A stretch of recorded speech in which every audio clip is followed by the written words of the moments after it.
Hi guys, happy Tuesday. I'm getting my days all crazy mixed up and everything, but I got coffee that was delivered from a good friend, and I decided to wear my sweatshirt which it says Coffee Girl. So anyways, while I sip my coffee, I'm gonna be teaching you some math.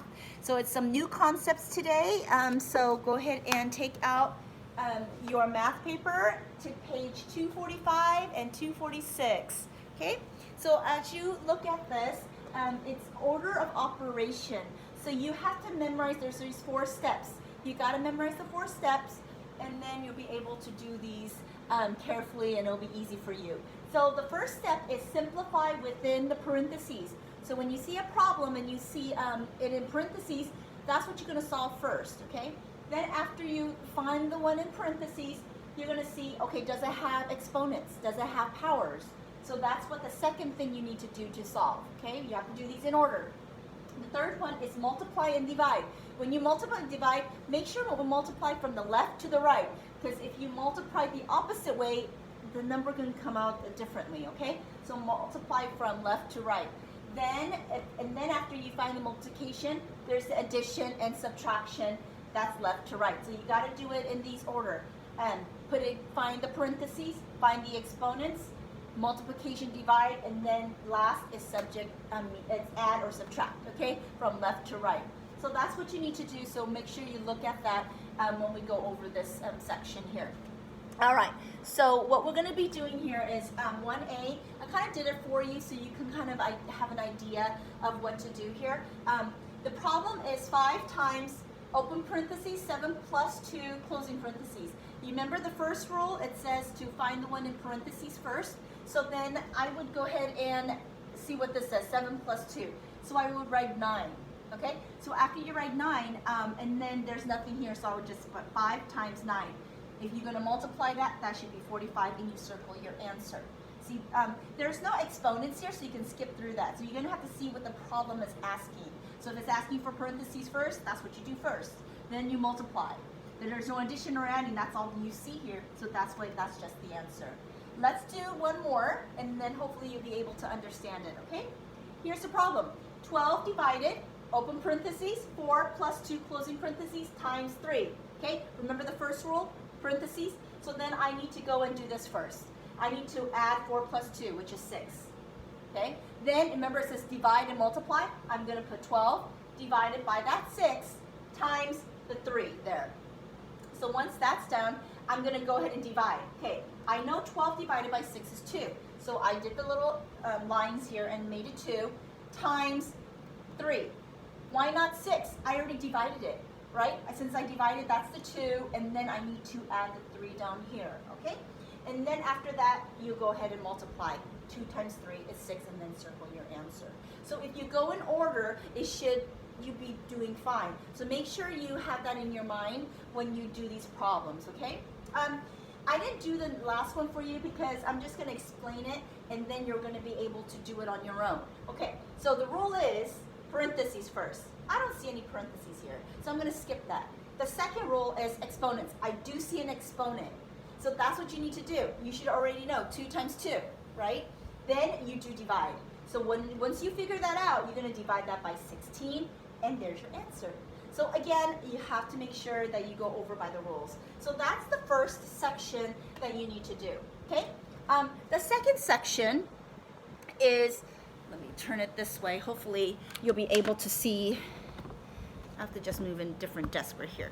And then see right here. Okay, so you'll see on section 2, you'll see things that says 2, it's in parentheses, right?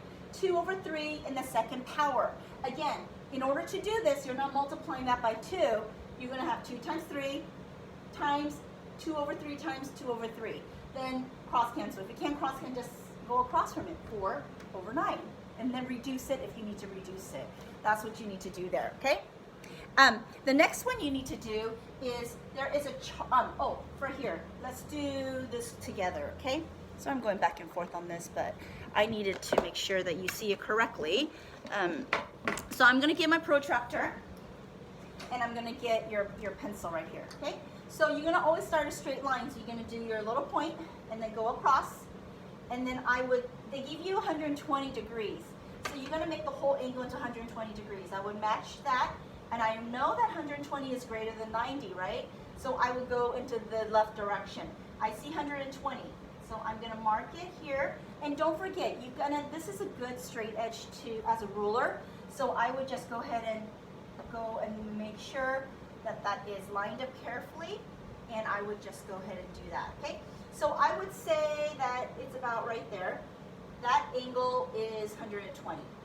Now, I believe they say bisecting it, right? So you need to say what is half of 120. Okay, so half of 120 is 60. So what I'm gonna do is I'm gonna go here and I'm gonna find 60. So again, mark it carefully, then use this straight edge. It's kind of hard to do with this big fat pen here, but do the straight edge here, and we know that it's 120. Now, do the arrow, and then it's 60 on this side, and 60 on that side, with the arrows there. Then you have your angle, okay? And I believe that's all that they're asking, or there's bisecting. So from here, you're gonna do your crossover, bisecting line. Okay, so again, mark 120, then you know half of 120 is 60, so put 60 degrees here, 60 degrees on the other side, do your bisecting line, okay? You can do the dot, dot, dot, all right? Do the dot, dot, dot, and then you can do the crossover, and that's all you do for that section, all right? The last section is the chart, okay? If you can see the chart here. Move this here this way. So the chart is giving you the radius, circumference, and area. So I'll review again. So I wrote the problem down for you. I'm going to talk through this, and then you'll be able to do B on your own, okay? So for example, they give you the radius is 7 inches. So C times 2 times pi times r is the formula. C equals 2 times 3.14 times 7, or radius is the 7 here. So you put 7. Then C equals 14. The reason why I got 14, I would multiply 7 times 2. And once I multiply 7 times 2, I got the 14 times and then 3.14. That's the easiest way. Then multiply those two, bring over the decimal twice, and there's your answer. So that will be for the circumference.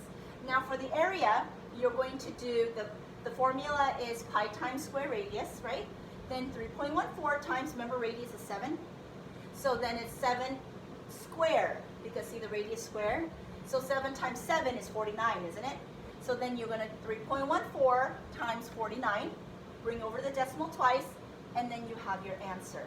So they're asking for circumference and area. So that's how you do the problem, and then you'll be able to do B the way we did for A. Okay, again, do the same problems here with the formula, show me your work, and then you'll fill the answers in these boxes. The next page, on page 246, guys, 246 is review. So if you look at it, there's nothing more I'm gonna videotape on that. These are just new concepts. The other pages are what we've been doing. It's all review, okay? So if you have any questions, let me know. And I'm gonna finish my coffee. Hopefully you have a good day, and hopefully this video has helped. Okay, bye.